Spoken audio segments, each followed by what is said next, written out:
इन चुनाव परिणामों पर हमारी नजर बनी हुई है। इस समय हम स्टूडियो में स्वागत कर लेते हैं हमारे मेहमान का।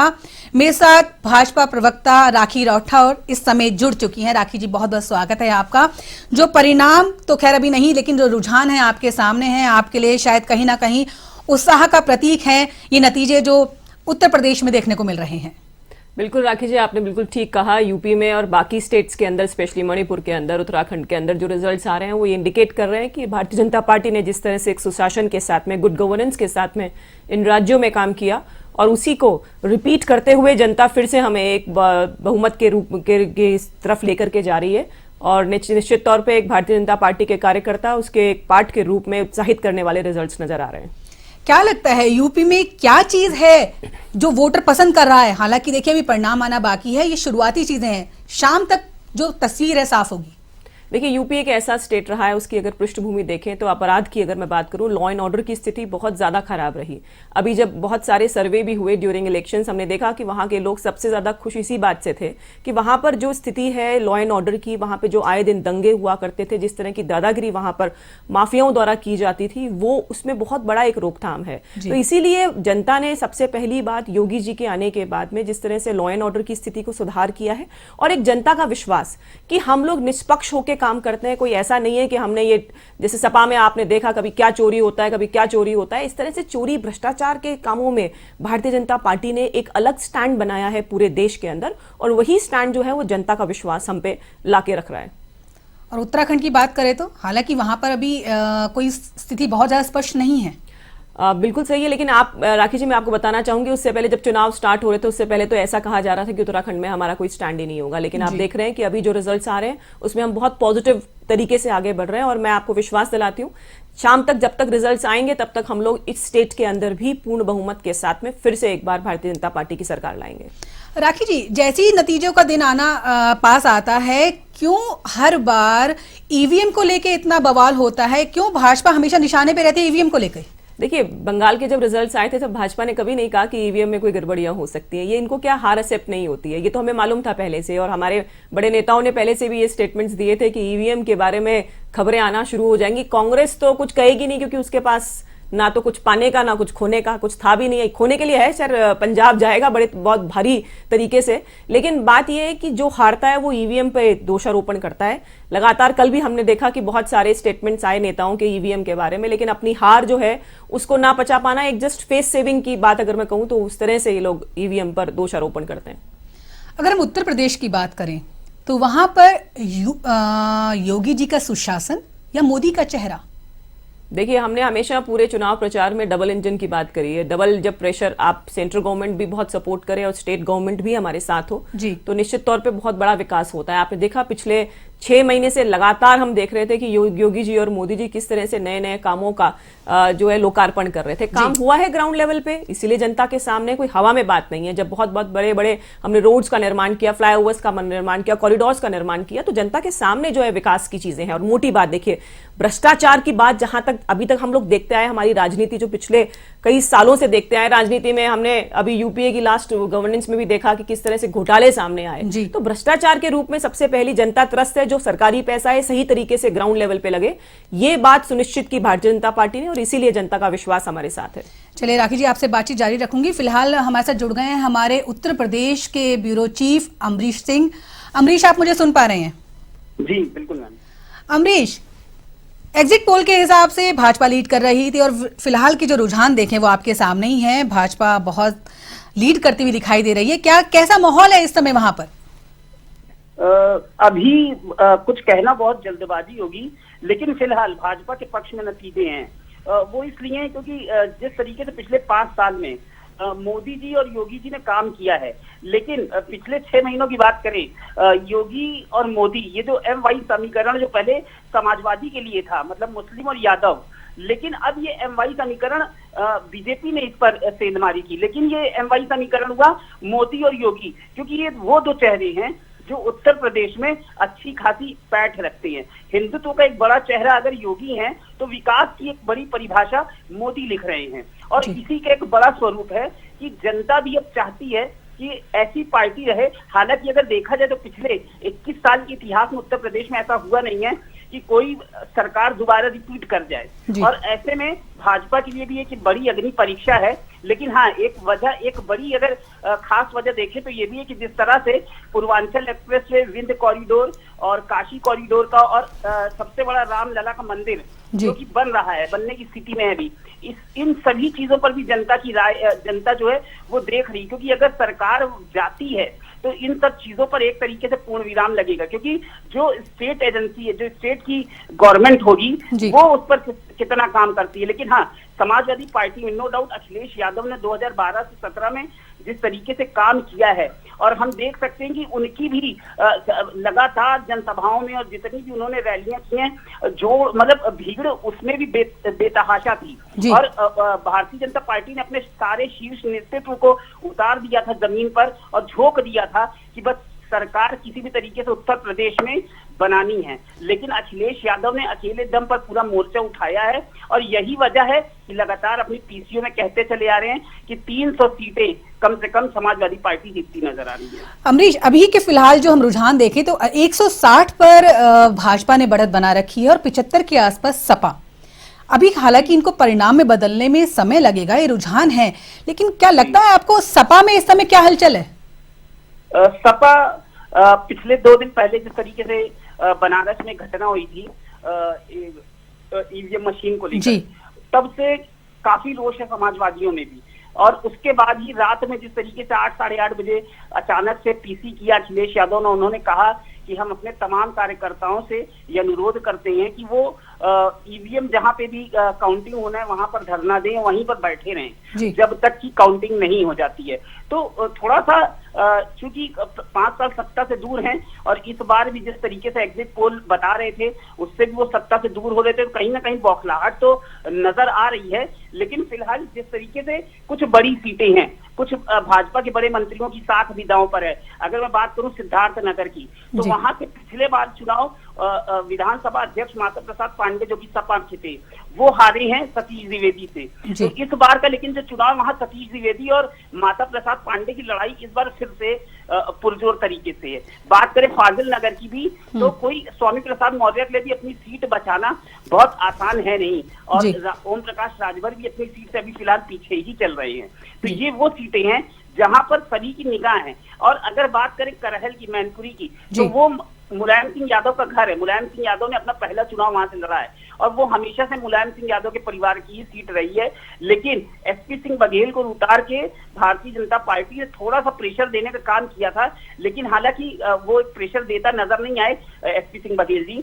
और अब ये जो सीटें हैं, इस पर ये मेन रुझान होगा कि कौन जीतेगा। हाँ, केशव प्रसाद मौर्य की एक सीट है कौशाम्बी, सिराथू से लड़ रहे हैं, वहां पे जरूर अपना दल कमीरावादी पार्टी की पल्लवी पटेल चुनाव लड़ रही हैं, पहली बार चुनाव लड़ रही हैं, और पहली बार उनकी माता जी कृष्णा पटेल प्रतापगढ़ सदर सीट से चुनाव लड़ रही हैं। तो ये वो सीटें हैं जहां पे सभी का अनुमान है, जहां पे समाजवादी पार्टी और भारतीय जनता पार्टी सभी। लेकिन जो अन्य कुछ सीटें हैं, जैसे राजा भैया की कुंडा सीट हो गई, मल्हनी में जो लकी यादव की सीट है, जो पारसनाथ यादव लगातार 7 बार विधायक थे, उनके सुपुत्र चुनाव लड़ रहे हैं, लेकिन वहां से भी उनको भी कड़ी टक्कर मिल रही है। तो ये कुछ सीटें ऐसी हैं जहां पे सामंजस्य बैठाना होगा। हालांकि भारतीय जनता पार्टी लीड लेते हुए दिख रही है अभी, लेकिन फिलहाल मुझे ऐसा लगता है कि 2 घंटे बाद रुझान और साफ होंगे किसको कितनी सीटें और मिल सकती हैं। अमरीश, एक सवाल और मेरा बाकी है। प्रियंका गांधी ने बहुत मेहनत की, बहुत, उन्होंने लड़कियों को आगे करने की बात करी,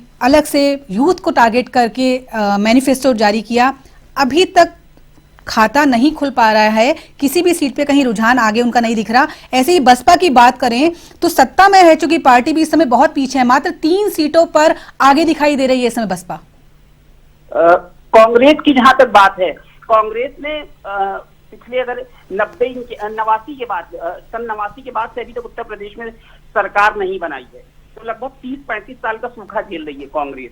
और धरातल पर बात करें तो बहुत प्रियंका गांधी ने बैक टू बैक बहुत काम की, बहुत रैलियां की हैं, लेकिन उसको वोट में कितना तब्दील कर पाती है। पहले भी बात हुई थी कि जो जहां पे भी मेहनत कर रही हैं प्रियंका गांधी, वहां से कितना। फिलहाल अगर रुझानों की बात करें कांग्रेस की, तो एक सीट है जिस पर शायद सभी अंदाज लगा सकते हैं कि वो सीट कभी भी कांग्रेस के हाथ से जल्दी फिसल नहीं सकती है, वो है प्रतापगढ़ की सीट। प्रतापगढ़ से वहां से प्रमोद तिवारी 7 बार लगातार चुनाव जीते थे। 2017 में उन्होंने अपनी सुपुत्री आराधना मिश्रा मोना को अपनी सीट दी और उन्होंने भी वहां से चुनाव जीता और संभवतः इस बार भी वो सीट वहां से चलो चलो अमरीश, फिर आप एक बार मैं आपको रोकना चाहूंगी, आपके पास फिर दोबारा आएंगे। फिर नतीजों पर हमारी नजर बनी हुई है। अभी तक का रुझान देखें तो 5 राज्यों में से 4 राज्यों में भाजपा ने बढ़त बना ली है। इसी पे चर्चा के लिए स्टूडियो में मौजूद हैं राखी जी भाजपा से और कांग्रेस से सुमेर चारण हमारे साथ जुड़ चुके हैं। नमस्कार। राखी जी से हम बात कर चुके हैं, सुमेर जी आपसे शुरुआत करेंगे। पंजाब में और उत्तराखंड में, इन 2 जगह से तो कांग्रेस को बहुत ज्यादा उम्मीद थी। पंजाब में आपने लीड बना ली और उत्तराखंड में फिलहाल देखिए, मैं फिर कह रही हूं कि हम किसी परिणाम की बात नहीं कर रहे, सिर्फ हम रुझानों की बात कर रहे हैं। तो 5 में से 4 राज्यों में भाजपा ने बढ़त बना ली है, कांग्रेस कहां है? बात आपकी ठीक है और ये वाकई में एक चिंताजनक विषय है। आपने पूछा पंजाब के बारे में, तो पंजाब के बारे में मैं बता दूं कि जनता का रुख था हमारे को वोट डालने के लिए चन्नी जी से, या कांग्रेस पार्टी की जो सरकार थी उसके कार्य से जनता खुश थी जी। अब जनता बीच में कहीं ना कहीं चुनाव के समय सभी हथकंडे अपनाए जाते हैं जी। और जनता आम आदमी पार्टी के जो सीएम चेहरा थे उनके बारे में भी जनता बखूबी जानती है, आप भी जानते हैं, सभी जनता जानती है। कहाँ ये माइनर मिस्टेक हुई है, क्योंकि ये बहुत बड़ी जिम्मेदारी, राजस्थान के प्रभारी थे वहाँ पे हरीश जी, तो हम लोगों की ज़्यादा जिम्मेदारी है, कांग्रेस पार्टी के हर व्यक्ति की ज़्यादा जिम्मेदारी है जो पंजाब जाके आया है, या पंजाब लोगों की है या केंद्र नेतृत्व की है, तो उस पर गहन पठन किया जाएगा। और अभी तो देखो नतीजे, संपूर्ण नतीजे आ जाएं, उसके बाद में ही संपूर्ण प्रतिक्रिया हम पंजाब के बारे में दे पाएंगे। रही बात उत्तराखंड की जी, तो उत्तराखंड में तो मैं आपको साफ बता दूं कि उत्तराखंड का इतिहास क्या रहा है हमारे को उस पर जाना जरूरी होगा, क्योंकि जहां ये भारतीय जनता पार्टी की आज जो सरकार बन रही है, इनमें से कई नुमाइंदे हमारे कांग्रेस से आए हुए हैं, पूर्व में भी आए हुए थे। वो तो सब जगह चलता है, इधर उधर तो दोनों पार्टियों में चलती है, कोई ऐसी बात नहीं है। भारतीय जनता पार्टी की एक थ्योरी रही है, एक कार्य प्रणाली रही है कि वो हमारे दल में जब रहता है हमारा नेता, तब तक तो वो भ्रष्टाचारी होता है उनकी नज़र में, उनकी नज़र में पापी होता है वो, उनकी नज़र में अपराधी होता है वो, और भारतीय जनता पार्टी की गोद में बैठते ही वो अपने आप में एक गंगा स्नान कर बैठता है। तो ये मैं नहीं मानता। उत्तराखंड की राजनीति में कुछ भी हो सकता है। अभी हो सकता है कि जैसे हॉर्स राइडिंग नहीं हुई और भारतीय जनता पार्टी हो सकता है लौट के वापस भी आ जाए, और सरकार बनाना नहीं बनाने का फैसला तो बाद में रहेगा। बाकी अगर वहां पे हमारे को अनुमानित आधार पे वोट बैंक कम मिला, ये भी बड़ा चिंताजनक विषय है। और बाकी पार्टी दोबारा से खड़े होने का प्रयास कर रही है, तो इसमें प्रियंका गांधी जी की बहुत बड़ी अहम भूमिका है। मैं आप दोनों से पूछना चाहती हूँ कि ये जो चुनाव हुआ उसमें मुद्दे क्या थे? महंगाई, कांग्रेस ने बहुत जोर शोर से मुद्दा उठाया ना, बेरोजगारी बहुत बड़ी बात थी, तो क्या लगता है कि इन मुद्दों को भी जनता ने नकार दिया? देखिए, मुद्दे तो आपने प्रतिक्रिया करी तुरंत कि महंगाई बहुत बड़ा मुद्दा है। ये मुद्दा गौण मुद्दा नहीं है, ये बहुत इतना विशाल मुद्दा है, जिसको बेरोजगारी बहुत बड़ा मुद्दा है। कहीं ना कहीं भारतीय जनता पार्टी चुनाव के समय वो सभी ताकतें, वो सभी, अब आप पंजाब में देख लीजिए, ईडी पहले काम नहीं करती क्या? आप बताइए मुझे, 4 साल ईडी कहां गई हुई थी? इलेक्शन आते ही ईडी कहां क्यों जाती है? जहां जहां जो सरकारी एजेंसियां हैं, पावरफुल एजेंसियां हैं, उनका दुरुपयोग करके अगर आप लोकतंत्र का गला घोटने की कोशिश करोगे, तो ये दिन आज जो कांग्रेस के है वो कहीं ना कहीं पुनरावृत्ति करके भारतीय जनता पार्टी के पास। राखी जी, ये हमेशा ऐसा क्यों होता है कि भाजपा जब जीतने लगती है तो यही ईडी और ये सारी चीजें क्यों सामने आ जाती हैं? बिल्कुल सही कहा राखी जी आपने कि ईवीएम की बात करें या ईडी की बात करें, इन एजेंसीज की बात करें, देखिए कुछ ना कुछ तो होता है, तभी निकल कर आती है ना बातें। अगर ईडी ने एक्शन लिया और उसके बाद कुछ काला धन मिला, तो काला धन था ना वहां पर, आप अपराधियों को बचाने का काम इस तरह से अगर करेगी कांग्रेस पार्टी, तो जनता ये बात देख रही है और देख करके रिजल्ट्स भी दे रही है। कोई भी बात करें, चाहे सुमेर जी मेरे साथी यहाँ पर, लेकिन अल्टीमेटली रिजल्ट्स इंपॉर्टेंट है। वोट अगर आपके विश्वास के रूप में नहीं पड़ा, तो इसका मतलब आपके साथ लोग नहीं है। जहां तक अभी इन्होंने बहुत बड़ी बड़ी बातें करी, मैं कहना चाहूंगी कि जनता समझती है कि कोरोना काल के अंदर अगर किसी नेतृत्व ने पूरे देश को बचाया है तो वो सिर्फ मोदी जी का नेतृत्व था। हम इमेजिन नहीं कर सकते कि राहुल गांधी जैसे या मनमोहन सिंह जी जैसे कोई हमारे प्राइम मिनिस्टर होते और इस तरह के क्राइसिस में हम लोग आ जाते। आज हम लोगों ने इतने सारे देशों की जनसंख्या के बराबर टीकाकरण करके फिर से अर्थव्यवस्था को ट्रैक पर लाने की कोशिश की। और देखिए, ये जो प्रॉब्लम्स हैं ये वैश्विक स्तर पर है, वर्ल्ड वाइड ये प्रॉब्लम है। ये सिर्फ ऐसा नहीं है कि हिंदुस्तान के लिए कुछ अलग से हुआ है जिसमें कि जनता को प्रॉब्लम हो, और अगर होती प्रॉब्लम तो आपके सामने होती। विश्वास जो जनता का हम पे था और उसी के दम पर हम लोग 4 स्टेट्स के अंदर आज अपनी सरकार बनाएंगे। देखिए, सरकार बनाने की बात तो खैर अभी शाम तक क्लियर होगी, अभी तो ये सिर्फ रुझान हम कह सकते हैं। लेकिन इस समय कांग्रेस के लिए थोड़ी राहत की खबर है। यूपी में 4 सीटों पर कांग्रेस ने थोड़ी सी बढ़त बनाई है, अभी तक वो बिल्कुल शून्य चल रही थी। गोवा में अभी आपकी काफी उम्मीदें बाकी हैं सुमेर जी। देखिए, गोवा की जो राजनीति है वो राजनीति काफी सालों पूर्व ही बाड़ाबंदी के रूप में चेंज हो जाती है। गोवा में इधर उधर दल बदल हो जाते हैं, और गोवा में मैं मानता हूं गोवा में कैसे न कैसे कांग्रेस पार्टी के पास बहुमत आ जाएगा। अभी लेट तक देखिएगा आप गोवा में, और मुझे पंजाब में भी उम्मीद है, और उत्तराखंड में भी मुझे उम्मीद है। एन वक्त तक, लास्ट तक हमारे को इंतजार करना चाहिए। ये शुरुआती आंकड़े हैं, अभी जो पिक्चर क्लियर होगी वो लगभग 12 बजे के आसपास पूरी पिक्चर क्लियर हो जाएगी। और गोवा में भी कांग्रेस पार्टी की जब सरकार जहाँ जहाँ रही है वो गरीब के हित की सरकार रही है, गरीब के पालन की सरकार रही है।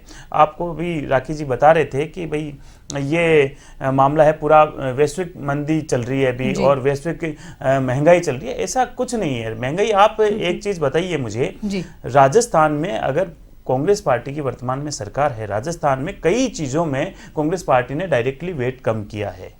अभी भी सबसे महंगा डीजल पेट्रोल यही है। सुमेर जी, आप क्या राजस्थान की बात मत छेड़ना। आप देखो, सुनो, राजस्थान की बात छेड़ के फंस जाओगे आप, क्योंकि महंगाई सबसे ज्यादा, बिजली महंगी, सबसे ज्यादा लॉ एंड ऑर्डर की स्थिति खराब राजस्थान की। आप आधे घंटे डिबेट कराओ ना राजस्थान के बारे में, राजस्थान की बात मत छेड़ो। मेरी बात सुनिएगा राखी जी, बात ये है कि अच्छा एक चीज बताइए, जहां फिर अगर महंगा है फिर भी हमारे साथ जनता साथ है। जनता साथ जितने भी उपचुनाव हुए भारतीय जनता पार्टी को आईना दिखाया या नहीं दिखाया? दिखाया है। चुनाव अलग चीज नहीं है, चुनाव अलग चीज होती है। मेरी बात, लेकिन क्या महंगाई ज्यादा नहीं है क्या? बिजली महंगी नहीं है क्या? राजस्थान में औसतन भारतीय अगर देखा जाए, औसतन मोदी के कार्यप्रणाली देखा जाए, नरेंद्र मोदी जी की कार्यप्रणाली देखा जाए, और राजस्थान की सरकार की कार्यप्रणाली देखा जाए, तो मैं कहूं बखूबी बहुत ही बेहतर कार्यप्रणाली। भ्रष्टाचार में नंबर 1, बाल अपराधियों में नंबर 1। देखिए, मुझे लगता है हम नंबर 1। राखी जी हम बात कर रहे हैं 5 राज्यों के चुनाव की। रुकिए एक मिनट, मुझे लग रहा है भटक रहे हैं। ठीक है बात, सुमेर जी, राखी जी, मुझे लग रहा है हम अपने मुद्दे से भटक रहे हैं। हम अपने मुद्दे से भटक रहे हैं, हम राजस्थान की बात नहीं कर रहे हैं। अब अभी हम बात कर रहे हैं राजस्थान के बहुत बड़ा मुद्दा है, इसको भुनाने की कोशिश की है इन लोगों ने। चलिए, मैं एक बार आप दोनों को रोकना चाहूंगी। हम दिल्ली कार्यालय सीधा वहां चल रहे हैं, वहां पे हमारी संवाददाता ज्योति सिंह मौजूद हैं भाजपा कार्यालय पे। ज्योति,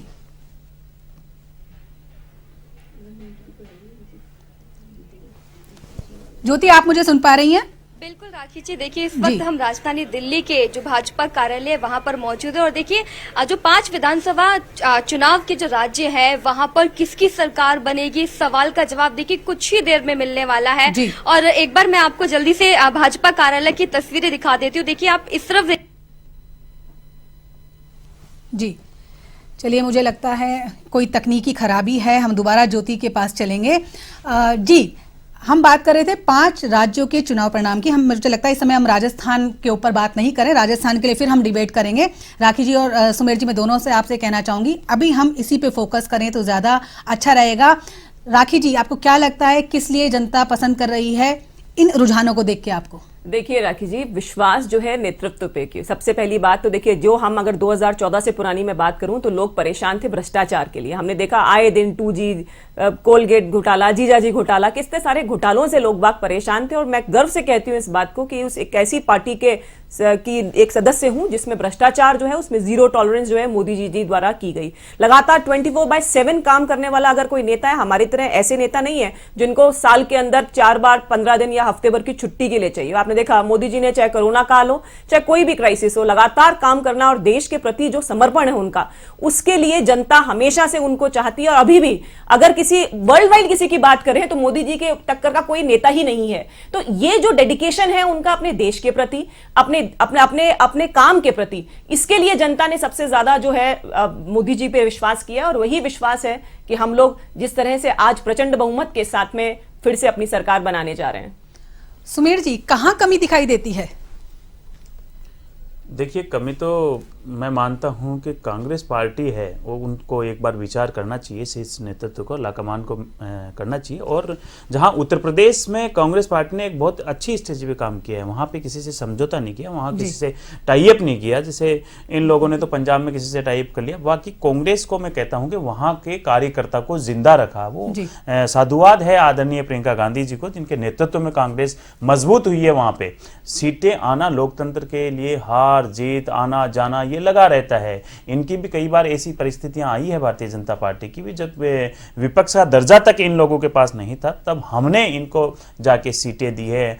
कांग्रेस पार्टी ने बड़ा दिल रख के इन लोगों को विदेश मंत्री तक का ओहदा दिलवाया है। और भाई, हमारे प्रतिनिधित्व देश का जब गौरव की बात आती है तो हम लोगों को सामूहिक कार्य करना चाहिए। प्रियंका गांधी जी ने जो उत्तर प्रदेश में काम किया, ये बहुत ही बखूबी काम किया। इससे पार्टी का कार्यकर्ता को एक नई ऊर्जा मिली है, एक नई जान मिली है। मैं मानता हूं कि हर मुद्दे पे जो भी गलत मुद्दे थे, पिछला विपक्ष से कारगर साबित नहीं हुआ था यूपी के अंदर। और इस बार अगर विपक्ष की भी भूमिका रहेगी तो सड़कों तक आंदोलन रहेगा, वो प्रियंका गांधी जी के नेतृत्व में रहेगा। जी, आपको क्या लगता है, उत्तराखंड में तो बहुत साफ दिखाई दे रहा था और आप ही कह रहे थे कि वहां का इतिहास राजस्थान जैसा इतिहास है कि एक बार बीजेपी एक बार कांग्रेस, लेकिन अगर अभी रुझानों की बात हम करें तो 39 सीटों पर भाजपा आगे है और 21 सीटों पर कांग्रेस। आपको नहीं लगता ये गैप लगातार बढ़ता जा रहा है? सीटें भी बहुत ज्यादा नहीं है वहां पर।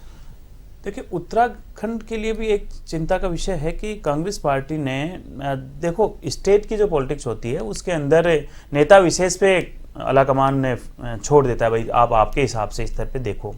अगर वहाँ पे अपने स्तर पे नेता लोग अगर जीता नहीं पाए हैं अपने कैंडिडेटों को, तो ये बड़ा चिंता का विषय है। परंतु आने वाले समय में आप देखिए, कांग्रेस पार्टी एक बहुत बड़ा केंद्रीय स्तर पे एक बहुत बड़ा बदलाव चल रहा है।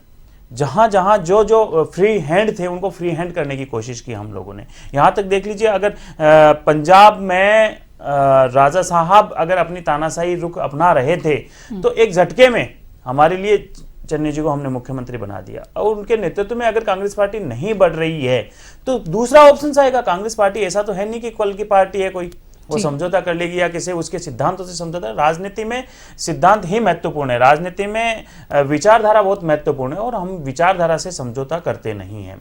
इन लोगों के पास वो लोग हैं जो कांग्रेस पार्टी से पहले कहीं ना कहीं ताल्लुक रखते थे। उत्तराखंड की बात कर रहा हूं मैं। अब वहां पे जो लोग इनके पास आए हुए हैं, वो जीत के आए हुए हैं, उनकी पृष्ठभूमि या विचारधारा उनकी कहीं ना कहीं कांग्रेस पार्टी की विचारधारा है।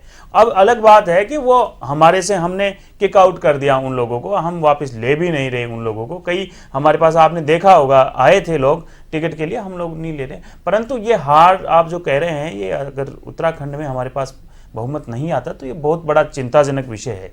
हम लोगों को वहाँ पे सुधार की बड़ी बड़ी गुंजाइश है जो हम लोगों को करनी चाहिए। जी, राखी जी, क्या कहते हैं, आपके लिए थोड़ा अच्छी खबर है, यूपी में बहुमत की तरफ जो रुझान है वो आपको लेके जा रहे हैं। जी जी, नहीं, बहुत अच्छी है और एज एक्सपेक्टेड लगातार ऐसी बातें हो रही थी कई बार कि यूपी के अंदर वापस जो है वो हमारी सरकार नहीं आएगी, लेकिन फिर से एक रिकॉर्ड स्थापित किया जाएगा भारतीय जनता पार्टी द्वारा। जैसे हमने हमारी जो पुरानी स्टेट्स हैं उसमें लगभग आप देखें, चाहे असम में देखें हमने रिपीट किया, हम मणिपुर में फिर रिपीट करने वाले हैं। तो जहां जहां पे हमारी सरकारें हैं वहां पे जनता का विश्वास हमारे साथ में है। अभी अभी मेरे साथी पंजाब में झटके की बात कर रहे थे, सर आज से बड़ा झटका लग सकता है कि आपने किसको झटका दिया, एक झटके में चेंज किया, लेकिन सबसे बड़ा झटका कांग्रेस के साथ था। और आपकी बातों से मुझे तो एक्चुअली लग रहा था कि अगर इस तरह की बातें आप करके अगर काम करना चाहेंगे तो मुझे लगता नहीं है कि आगे चल के कभी भी विपक्ष का दर्जा भी आपको किसी भी स्टेट में, ऑल ओवर इंडिया तो है ही नहीं अपने पास, लेकिन स्टेट में भी मिलना मुश्किल होगा। आप बड़े सीनियर हैं और आप युवा भी हैं, युवा की नजर में भी आपको राजस्थान की पॉलिटिक्स में देखा जाता है। मैं आपकी बातों का सम्मान करता हूं, परंतु भविष्य के गर्भ में जाके तो कोई नहीं देखा। हाँ नहीं, ठीक है, मैंने पूर्व में भी बताया था, मैंने पूर्व में भी बताया था कि कांग्रेस पार्टी बहुत बड़ी विचारधारा की पार्टी है। कांग्रेस पार्टी समझौता नहीं करती। आप अपने इतिहास को उठा के देखेंगे, आप मोदी जी, शाह जी, इनका जो आप खुद, हम आपका सम्मान करते हैं, घोटालों का इतिहास निकालेंगे तो बिल्कुल पन्ने कम पड़ जाएंगे मेरे पास में। मेरी बात सुनिए, राजस्थान हो चाहे हिंदुस्तान हो, जहां जहां जब जब जो गवर्नमेंट बनी है उन्होंने बखूबी कार्य करने की कोशिश की है। ऐसा नहीं है कि ये हिंदुस्तान आजादी मोदी जी के आने के बाद हुआ, ऐसा नहीं हुआ है। ट्रेनें मोदी जी के आने के बाद चली है। SMS हॉस्पिटल आज भी, सुनिए मेरी बात, आज आज भी आप लोगों के या हम लोगों के जो पुश्तैनी थे राजा घराना, उन्हीं की बिल्डिंग में चल रहे हैं। ऐसे उस समय अगर नींव नहीं रखते, तो आज इतना बड़ा ढांचा खड़ा नहीं हो पाता। ये बात आपको इस बात का जवाब देना चाहूंगी राखी जी, स्वीकार करनी पड़ेगी। देखिए मैं आप दोनों को एक बार रोकना चाहूंगी कि उत्तराखंड से दो बड़ी चौंकाने वाली खबर है। जो हरीश रावत हैं वो अपनी सीट से पीछे चल रहे हैं और पुष्कर सिंह धामी भी जो खटीमा से पीछे चल रहे हैं। वही बात अगर हम उत्तर प्रदेश की करें तो वहां पे एक तरफा बढ़त बना रही है बीजेपी। यूपी में 186 सीटों पर भाजपा आगे है इस समय। 80 सीटों के साथ सपा दूसरे नंबर पर है। शुरुआती रुझानों में बहुमत की ओर है बीजेपी और कहीं ना कहीं लग रहा है जो एग्जिट पोल हैं वो इस बार काफी सटीक शायद साबित होने वाले हैं। उत्तर प्रदेश में एक तरफा बढ़त हासिल कर रही है इस समय बीजेपी और उत्तराखंड की लालकुआं सीट से हरीश रावत पीछे हैं। ये बड़ी चौंकाने वाली खबर है। भाजपा के मोहन सिंह बिष्ट चल रहे हैं आगे। वर्तमान सीएम पुष्कर सिंह धामी भी खटीमा से पीछे चल रहे हैं। वहीं उत्तर प्रदेश की बात करें तो गोरखपुर शहर से सीएम योगी आगे चल रहे हैं। करहल सीट से अखिलेश यादव ने लगातार बढ़त बनाई हुई है। फाजिल नगर से स्वामी प्रसाद मौर्य आगे चल रहे हैं। पटियाला से कैप्टन अमरिंदर सिंह पीछे चल रहे हैं। जलालाबाद से सुखबीर सिंह बादल आगे हैं। गोवा से पणजी से उत्पल पर्रिकर पीछे चल रहे हैं। सीएम प्रमोद सावंत भी पीछे हो गए हैं गोवा में। अमृतसर ईस्ट से नवजोत सिंह सिद्धू आगे हो गए हैं। पहले वो पीछे हो गए थे, तीसरे नंबर पे चले गए थे। पंजाब में बहुमत की ओर बढ़ रही है आम आदमी पार्टी। ये भी एक बड़ी अच्छी खबर है क्योंकि एग्जिट पोल भी यही कह रहे थे। शुरुआती रुझानों से आपके जो कार्यकर्ता हैं उनमें काफी उत्साह है। आम आदमी पार्टी के कार्यालय पे जश्न का माहौल शुरू हो चुका है। ढोल नगाड़े बजने शुरू हो गए हैं। झाड़ू भी हाथ में लेके पदाधिकारी जश्न मना रहे हैं। पंजाब में बहुमत की तरफ बढ़ रही है आम आदमी पार्टी। दिल्ली के जो मामले था वही यहां पे लग रहा है कि अब रिपीट होने वाला है। कहीं खुशी कहीं गम जैसे हालात भी, माहौल भी अब शुरू हो चुके हैं। हालांकि अब ये रुझान है, परिणाम में थोड़ी देर में तब्दील होंगे। पंजाब पे पहले खबर आई थी कि दोनों सीटों पर सीएम चन्नी पीछे हो गए थे, लेकिन अब वो दोनों ही सीटों पर आगे हो गए हैं। ये राहत भरी खबर है कांग्रेस के लिए।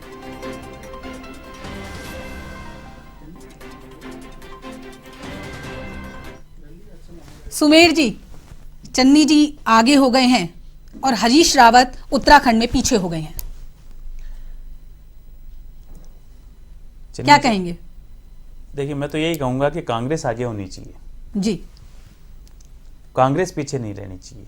नेता आगे पीछे होते रहते हैं, चलते लेकिन रहते सोचने से ये चीजें समय नहीं आगे होती ना। पीछे होता रहता है, सोचने चलता से ये रहता चीजें है। नहीं होती जो परंतु अगर हमारे चन्नी सामने जी- हैं हाँ, हम उसकी बात करते हैं। चन्नी जी आगे हैं। अब ये सोचने लायक विषय है कि देखो वहां पे संघर्ष किसने किया। संघर्ष किया है कांग्रेस पार्टी ने पंजाब के अंदर।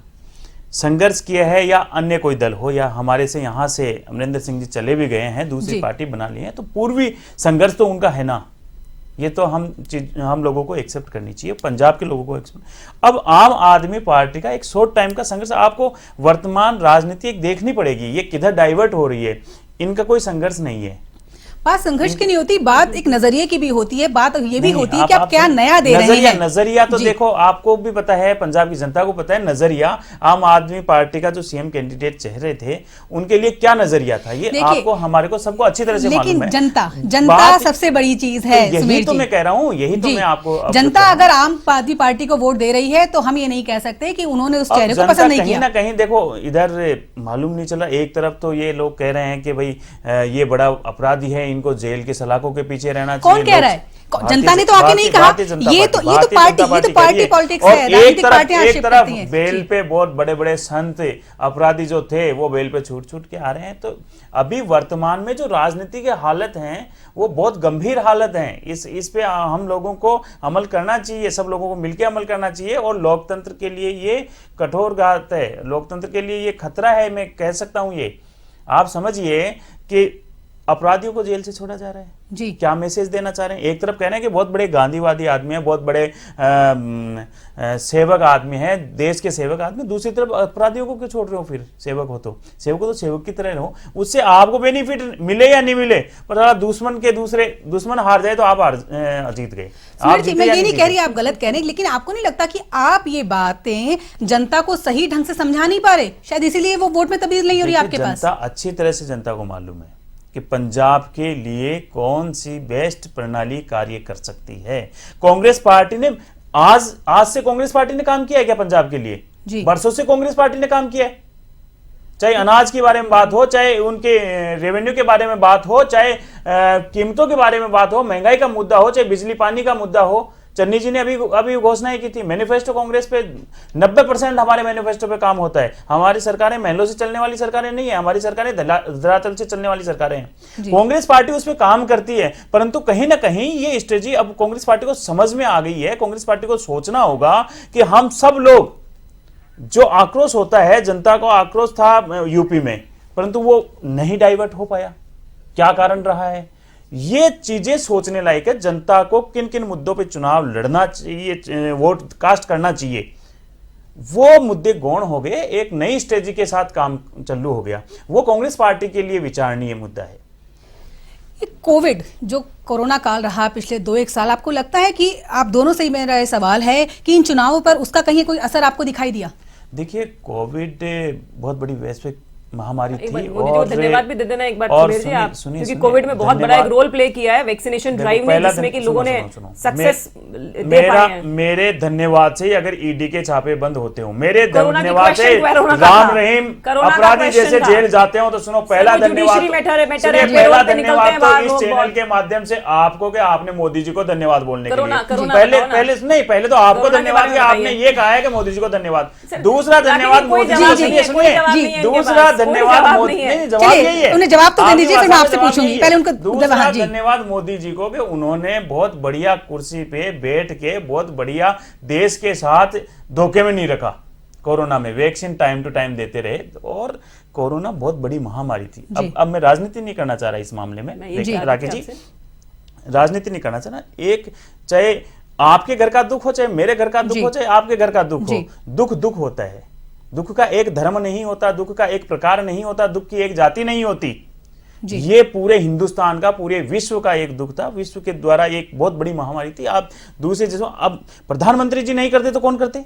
देश का शासक अगर नहीं करता तो कौन करता? राजस्थान का सीएम नहीं करता तो कौन करता? ये मैं इस चैनल के माध्यम से बताना चाह रहा हूं। आपका भी कर्तव्य था, आपने निस्वार्थ भाव से जन सेवा योजना की या नहीं की? कोरोना में बिल्कुल की, काफी सारे प्लान चलाए आप, यहाँ आपके क्षेत्र में चलाए। आप ये आपने जैसलमेर जाके नहीं चलाया, अच्छा काम किया, कहना चाह रहे हैं ना? बस बोल मैं कह रहा हूं, आपके बारे में कह रहा हूं, वो देश के प्रधानमंत्री ने अच्छा काम किया, वो उनके पद की गरिमा थी। राकेश जी, देखिए लगातार बोले जा रहे हैं।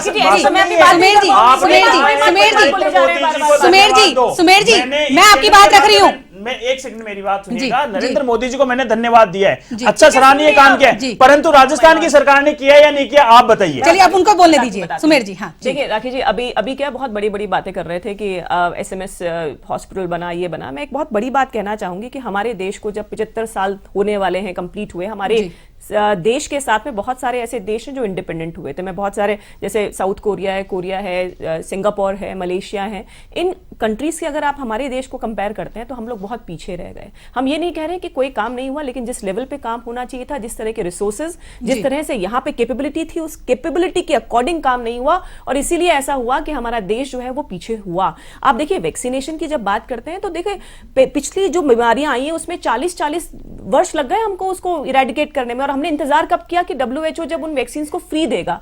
आपने 1-1.5 साल के अंदर पूरे देश को वैक्सीन करना, मुझे लगता है इससे बड़ा काम आज कोरोना महामारी के बीच में कोई कर सकता था तो वो सिर्फ मोदी जी का नेतृत्व कर सकता था, अदरवाइज इस बात में राखी जी, सुमेर जी मैं आपकी बात कह रही हूँ कोरोना के बारे में, देश के बारे में वो सवाल वो पूछ रहे हैं ना, आप पूछिए ना सवाल, पूछना जरूरी नहीं बीच में बोलना। सुमेर जी, आपने भी कहा था मैडम, आप भूल रहे हैं शायद, और मैंने धन्यवाद दिया था अच्छे काम के लिए जी। जी सुमेर जी, सुमेर जी मैं आपका ही सवाल पूछ रही हूँ, मुझे आपका ही सवाल पूछने दीजिए, मैं आपकी तरफ से सवाल पूछ रही हूँ। अरे सुनो तो, आप सुनिए सुमेर जी, दोनों एक बार शांत होइए। सुमेर जी आप सुनिए, मैं आपका ही सवाल राखी जी से पूछ रही हूँ। मैंने राखी जी कहना, आपने बिल्कुल कहा मोदी जी को धन्यवाद कहना चाहिए, लेकिन ये मेरा ही मानना है वो देश के प्रधानमंत्री हैं, वो भाजपा के प्रधानमंत्री नहीं हैं, ठीक है, वो देश के प्रधानमंत्री है। जो उन्होंने काम किया उसके लिए सबको उनका हेड्स ऑफ करना चाहिए, धन्यवाद करना चाहिए। सुमेर जी का एक सवाल है कि ऐसे ही राजस्थान के मुख्यमंत्री अशोक गहलोत हैं, वो कांग्रेस के मुख्यमंत्री नहीं है, तो क्या आपको लगता है कि मुख्यमंत्री अशोक गहलोत ने भी इस कोरोना काल में अच्छा काम किया है? देखिए वहां से जब वैक्सीन आई तो निश्चित तौर पे राजस्थान गवर्नमेंट ने, क्योंकि वहां से आ रहा था लगातार सामान, तो यहाँ पर किया। लेकिन देखिए एक बात मैं जरूर कहना चाहूंगी, कोरोना काल के अंदर राखी जी आप भी यहीं थे, किस तरह से ऑक्सीजन के बारे में किस तरह की भ्रम फैलाए गए। वैक्सीन अगर थोड़ी सी भी कम हुई, हमारे साथ तो पार्शियलिटी हो रही है, हमारे साथ तो ये हो रहा है, किस तरह की लेटरबाजियां जो है मुख्यमंत्री जी ने की, जो जिस लेवल पे नहीं करनी चाहिए थी। भाई सप्लाई लिमिटेड होगी, वहीं से आएगा। उन्होंने लगातार ये कहा कि राजस्थान के साथ भेदभाव हो रहा है। अभी कॉन्सेंट्रेटर्स आपने देखा किस तरह से भ्रष्टाचार हुआ। चिरंजीवी योजना जिसको ये कहता है कि हम तो बहुत अच्छा काम कर रहे हैं, लेकिन बहुत सारे वहाँ MP हुआ करते हैं सोनिया गांधी, जो राष्ट्रीय अध्यक्ष हैं कांग्रेस का, आज तक वहाँ पर कोई स्वास्थ्य के लिए कोई अच्छा कदम नहीं उठाया। लेकिन मोदी जी के आते ही आप देखिए पिछले 7 साल के अंदर जो है ना 2 एम्स उत्तर प्रदेश के अंदर देने का काम किया। गोरखपुर में एम्स चालू हो गया, रायबरेली में एम्स चालू हो गया। उसके बाद आप देखिए ये लोग बोलते थे कि आप मंदिर कब बनाओगे, डेट बताओ, हमने वो भी बनवाना शुरू कर दिया। तो ऐसे बहुत ऐसी जन कल्याण योजना जो जमीनी स्तर पे जो था वो पहुंचाने का काम हमारे आदरणीय योगी जी और मोदी जी के नेतृत्व में पहुंचाने का काम हुआ। तो यानी कि आप ये कहना चाहते हैं कि जो राम मंदिर का मुद्दा आप लोग लेकर आए उसी के लिए आपको वोट मिले और आपके काम जो थे वो काफी अच्छे थे? नहीं, एक राम ही मंदिर का मुद्दा नहीं था। जो हम लोगों ने आज अब ये कोरोना काल के अंदर की मैं अगर बात करूं तो जिस तरह से दिल्ली के अंदर अरविंद केजरीवाल जी ने पर्ची बंटवा दिया था रातों रात, और जो हमारे मजदूर भाई थे उनको जो है ना सबको बोल दिया था कि आप जो है ना दिल्ली छोड़ के चले जाइए। जिस तरह से दिल्ली और उत्तर प्रदेश की बॉर्डर पे एक तरह से आप देखिए लाखों के हिसाब से हमारे मजदूर भाई पहुंच गए थे, और उसको जो है ना उत्तर प्रदेश की गवर्नमेंट ने किस तरह से हैंडल किया और उसको अपने घर तक पहुंचाने का काम किया। तो बहुत ऐसी योजनाएं थी, बहुत ऐसी जो जमीनी स्तर पे जो काम था वो बहुत बड़ा फैक्टर था। पंजाब में आप कैसी स्थिति देख रहे हैं, क्योंकि पंजाब में बीजेपी को बहुत ही कम सीटें में आती दिखाई दे रही है, क्या किसान आंदोलन एक मुद्दा रहा? देखिए किसान जो आंदोलन रहा उसमें थोड़ा बहुत का फैक्टर रहा, लेकिन पहले से अच्छा जो है पंजाब में भी हमारी सीट आने जा रहा है। और गोवा में भी हमारी सरकार बनेगी, उत्तराखंड में भी, मणिपुर में भी और उत्तर प्रदेश में, 4 स्टेट में टक्कर दे रही है। लेकिन आप जब जैसे जैसे रुझान आगे बढ़ता जाएगा, समय बीतता जाएगा, आप देखेंगे कि वो बीजेपी के पक्ष में जो है वहाँ का भी रुझान अच्छा आएगा। चलिए धन्यवाद हमसे बातचीत करनी। तो राखी जी, ये प्रवक्ता जिस तरीके से कह रहे हैं कि बीजेपी जिस तरीके से आगे निकलती हुई दिखाई दे रही है तीनों राज्यों में, और इसके अलावा गोवा में भी वो सरकार बनाएंगे। देखिए पंजाब में हालांकि स्वीकार कर रही है बीजेपी कि कहीं ना कहीं कमी जो थी भाजपा के प्रदर्शन में या जिस तरीके का कहे तो उनके रवैये में, तो वो एक पंजाब के अलावा वो 4 राज्यों में बोल रहे हैं कि सरकार बनाएगी बीजेपी। जी ज्योति, फिर आपके पास आएंगे कुछ और जानकारी लेने के लिए। फिलहाल स्टूडियो में रुक करते हैं, राखी जी और सुमेर जी हमारे साथ मौजूद हैं। देखिए अभी तो रुझान है और इन रुझानों के हिसाब से हम यही बात करेंगे कि 5 राज्यों में से 4 राज्य में बीजेपी लीड कर रही है। सुमेर जी मान भी रहे हैं कि कहीं ना कहीं जो कमियां हैं उन पर हम मंथन कर भी रहे हैं और जल्दी बहुत ज्यादा कोई बदलाव आपको देखने को भी मिलेंगे। चलते चलते आप दोनों में से कोई कुछ कहना चाहे तो। देखिए जनता का विश्वास का विजय है, जिस तरह से भारतीय जनता पार्टी अपना विश्वास लोगों पे क्रिएट कर पाई, मुझे बहुत खुशी है इस बात की कि जनता जो है सुशासन के साथ में है, डेवलपमेंट के साथ में है और गुड गवर्नेंस के साथ में है, और ये बहुत अच्छा संकेत आगे आने वाले भारत के भविष्य के लिए है। जी चलिए सुमेर जी और राखी जी बहुत बहुत धन्यवाद आपका हमसे जुड़ने के